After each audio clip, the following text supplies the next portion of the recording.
Pababa ako ng bahay. Kasi meron akong nakitang pusa. Nilalamig at saka gutom siya. Kaya bibigyan ko siya ng pagkain. Sana andun pa siya. Nakatayo lang. Pasensya na po kayo, naririnig niyo yung sandalias ko kasi nagmamadali na akong bumaba ng bahay para mabigyan ng pagkain yung pusa. Sana ba yun? Ayun, nandun pa siya.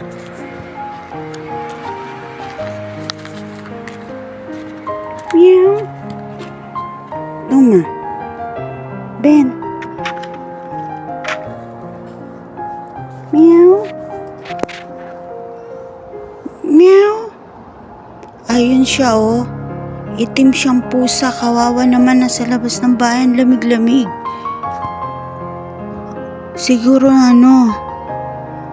hindi siya napagbuksan ng bintana o pintuan ng amo niya. Yung may nagmamay-ari sa kanya. Kaya nasa labas. Nakabantay lang siya sa may bintana.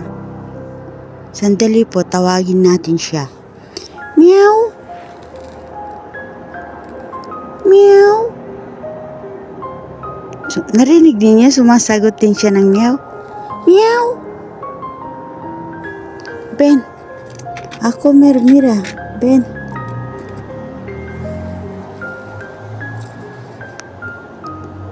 Doon ako, lapitan ko siya ng konti. Ayan, kumakain na siya. Merong isang lalaki kanina dito nagpunta rin, nagbigay ng pagkain niya, yung kinakain niya ngayon.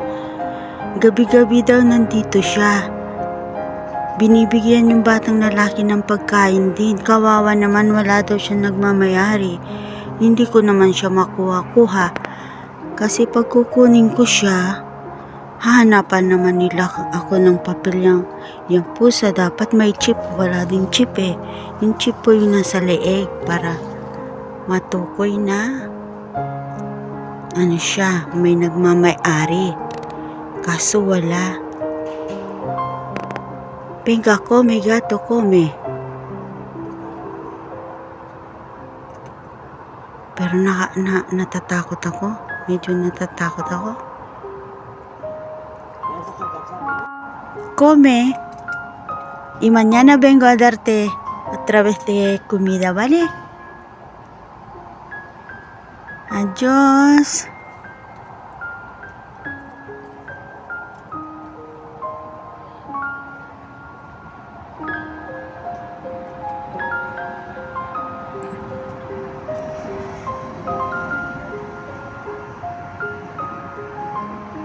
Ayan, kinain niya na yung bigay ko. Kinain niya muna yung mas malambot kasi gutom na gutom siya.